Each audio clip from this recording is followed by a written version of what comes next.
The winter air was thick with smoke, the skies blackened by burning villages. Hooves thundered through the streets, and cloaked riders descended like wolves upon the unsuspecting. They carried whips, axes, and the Tsar's decree, a single word that meant death. Oprichnina. It began in 1565, when Russia trembled beneath the iron will of Ivan IV, the man history would call Ivan the Terrible. Paranoia consumed him. He saw traitors in every shadow, whispers of conspiracy behind every wall. His own noblemen, the boyars, had once defied him, and now he would not merely punish them, he would erase them. To do this, he needed more than soldiers. More than spies, he needed fanatics. And so he created the Oprichniki, his secret army, his personal executioners.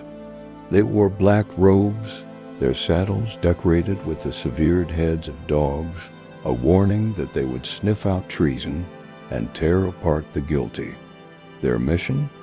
To cleanse Russia of all enemies. They rode with fire and steel, cutting down nobles, seizing lands, slaughtering entire families. In the dead of night, doors splintered beneath their fists. A name spoken in hushed fear was enough to seal one's fate. To be accused was to vanish. Some were dragged before Ivan himself. He watched, expressionless, as men were tortured, boiled alive, torn limb from limb, flayed for confessions they never had a chance to deny. To him, it was justice. A Russia free of traitors. A land ruled by terror. But even the Oprichniki were not beyond suspicion. Ivan tested their loyalty with cruelty. He ordered them to execute their own comrades, forcing them to spill the blood of brothers in blind obedience. To hesitate was to join the condemned.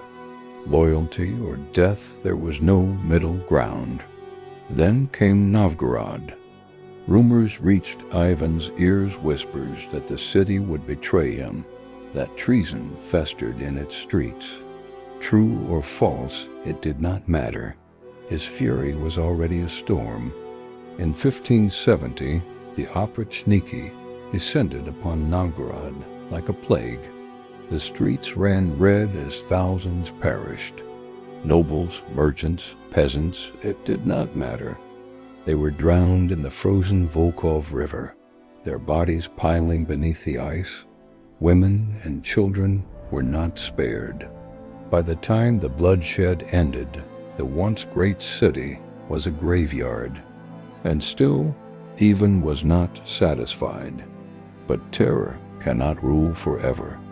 The Oprichniki had become too powerful, too hated.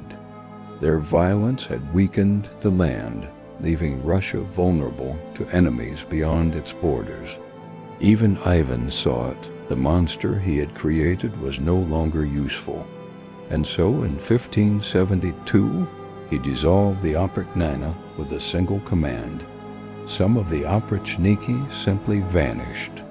Others were executed, their own blades turned against them. Their black-robed army disappeared into history, but their shadow remained a reminder of what happens when a ruler wields fear like a sword. Even the terrible would reign for over a decade more, but his name, like that of the Oprichniki, would be forever stained with blood. For the Oprichnina was not merely a time of terror. It was a warning, a lesson in the cost of unchecked power, of paranoia left to fester. And in the silence left behind, Russia would remember. It always remembers.